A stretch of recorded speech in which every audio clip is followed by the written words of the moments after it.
Good afternoon, Anne Arundel County. Good afternoon, America. Welcome to Promoting Community Conversation and Discovery. I'm your host, Anthony Bynum. The name of our production company is the Glen Burnie Players. These are exciting times here in Anne Arundel County. Actually, they've been very wet times recently. I don't hear anybody talking about a drought now. Yes, yes, yes. But we've had some nice days in there too. And unfortunately, I couldn't get Andre to mow the lawn again today, so I guess I'm up for that this weekend. These are exciting times here in Anne Arundel County. We have an exciting show for you today. Exciting show. First, some announcements. Upcoming this weekend, and notice two things. One, on the 31st, which I believe is Saturday, there's a ballet.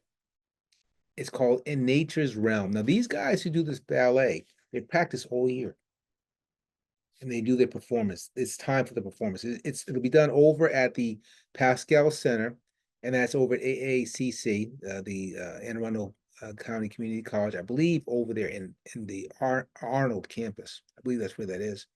Again, it's called In Nature's Realm. So it's ballet, right? It's a little culture, a little culture. Don't be afraid to try new things. It's okay. The water's warm. Just wear sunglasses.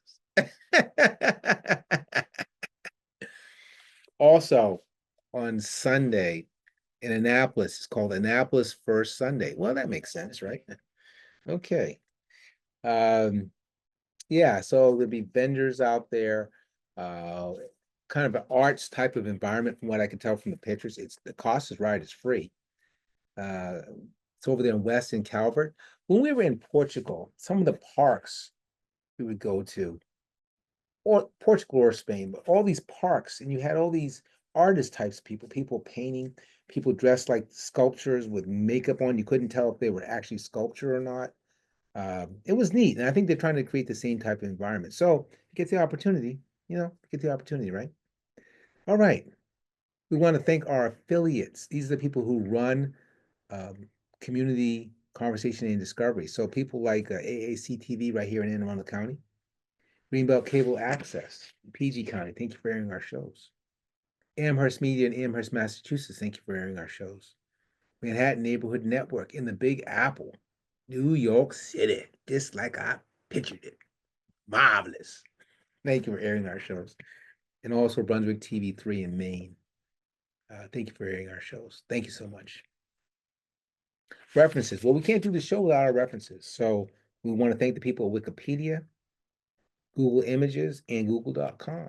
And of course, our sponsor, uh, the Cleaning Chef. Some more information is available about them and their services in the clip. So, most admired, most admired. This is kind of a regional thing, really. I don't expect people down here to know who I'm talking about. But if you were a New Englander of a certain age, you know about the legend of the man we're going to talk about today.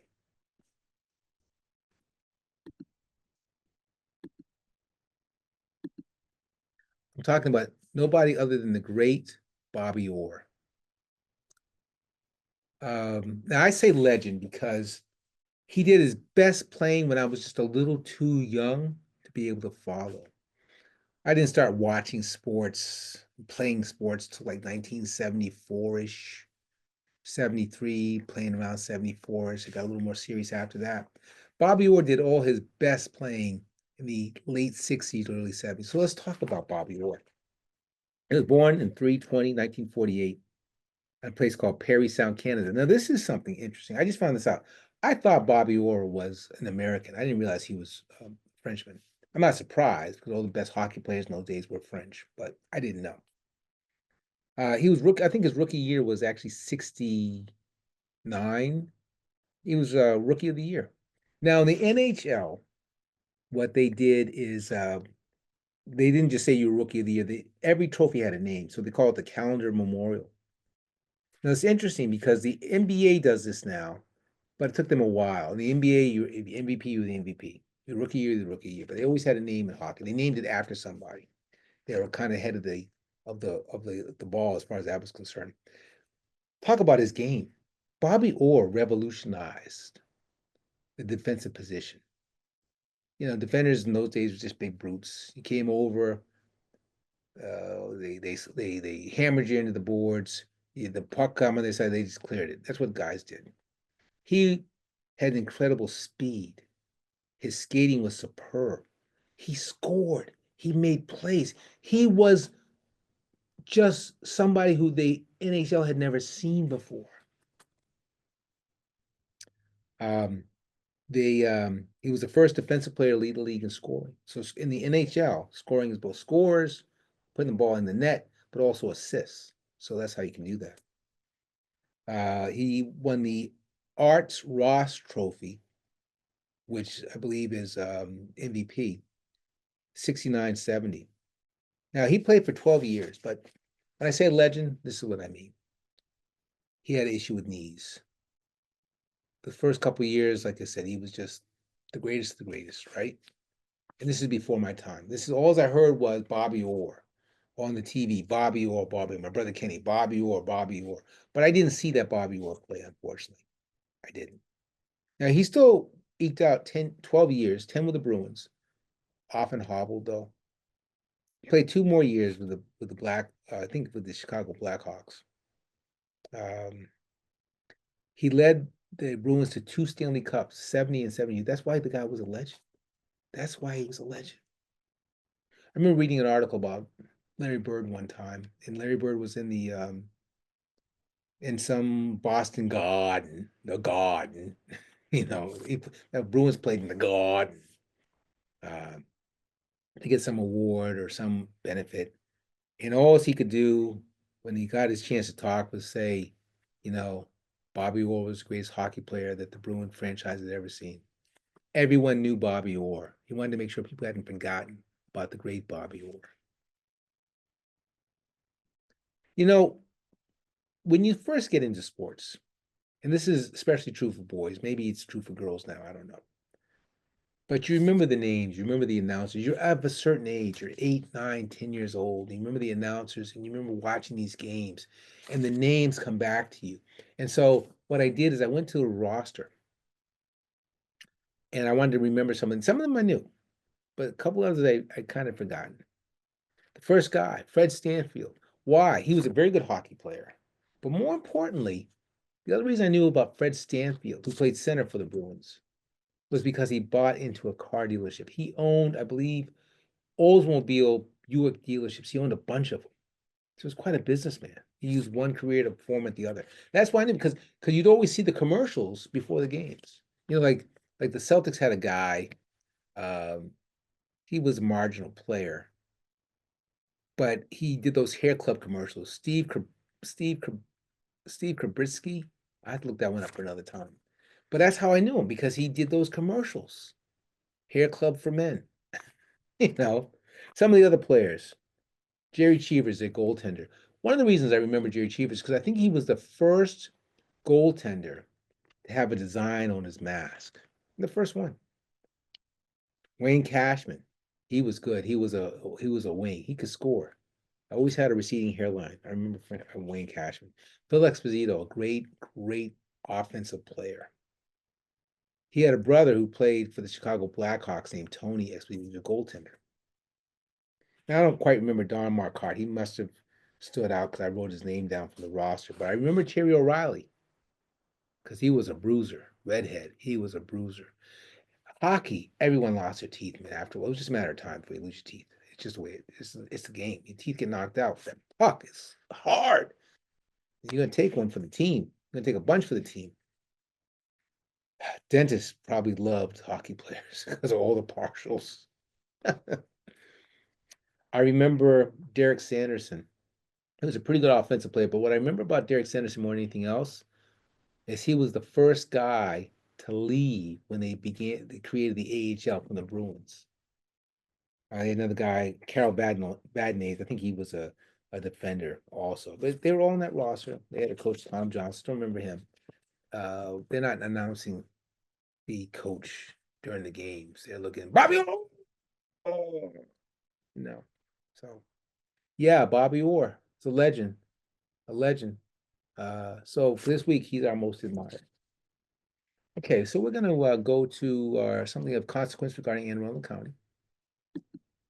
And I was thinking about dogs this week, and I was looking at kennels. I remember there was one we used to use in Millersville. I couldn't find that one, but I did find this one. This is an interesting story. This is called Fieldstone Animal Inn. So what's neat about this Fieldstone Animal Inn is they've been around for 54 years. Now, kennels, like mortuaries, they're family owned. Okay, so this has most likely been in one family for 54 years. That in itself is pretty amazing. Pretty amazing. What do they offer? Well, they have four sprawling acres of property. You can see some stuff from the website. They have a boarding service, train, daycare, training, grooming. You know, people who love animals love animals. So people who work at these places, they love animals. You're not going to find people who work at these places who don't like the animals. If they didn't like them, they get fired. They didn't like them, they get fired. That's just the way it is. Looks like it's a big, now this is Millersville, but that looks like a big property. I'm not sure I've ever seen this. It's actually located 174 Aubrick Road. So I guess I've never had reason to go down that street. But yeah, something of consequence regarding Anne Arundel County. So we're going to stop the share. Usually at this point, I like to do a poem or a speech. Our theme is gonna be dogs. And then I remembered lyrics to a song about a dog that no one knows is about a dog. I'm gonna pull it up right now. This song was done by the OJs back in the late 70s when they were just on top of their game, Eddie Levert and company. It's called Brandy. And we had the album because we played it all the time. I forget what else was on the album right now, but I played it all the time. And I knew this song. I think Backstabbers was on that album. I have to find out the name of that. I'll get back to you on that. But this is called Brandy, and here's the lyrics. Sitting by the open fireplace in my favorite dungarees, played a few bars of a melody that sounded sweet to me. I thought I'd get up and take a look around, but my feet got in the way. Stumbled to the floor. She was right in the door. I could see her face. But how could it be? She ran away from me. My best friend's gone, and I'm so all alone. I kind of miss you, Brandy. I'm so all alone. When you coming back home? I really miss you, Brandy. Missing you every day. Are you coming home to stay? 'Cause I love you, Brandy. Yeah, yeah, yeah, yeah. Sitting on a cherry soda pop, building houses made of sand. Like a little child with a fantasy, just a fraction of a man. But I was in love when they put her down on my doorstep in the rain. I could feel the love coming to my heart through the window pane. But how could I know? She would just up and go. My best friend's gone, and I'm so all alone. I really miss you, Brandy. I'm so all alone. When are you coming back home? I really miss you, Brandy. Missing you every day. Are you coming home to stay? I really miss you, Brandy. When are you coming back home? 'Cause I'm so all alone. I really miss you, Brandy. Yeah, yeah, yeah, yeah. Whew. Yeah. That's when the OJs were on top of the game in the late 70s. West Philly group, I believe. Eddie Levert. Their guys are good. Yep, they're real good. Well, these are exciting times in here in Anne Arundel County. A lot going on. We reached out to Trayvon last week in. He said the editing process is going fairly well with the Adventures of Auerbach. In fact, I reached out to Brandon Williams, yes, who's going to be doing the scoring and he's excited about this project, and so am I. So for everyone here at the Glen Burnie Players, again, my name is Anthony. Until we meet again, bye bye.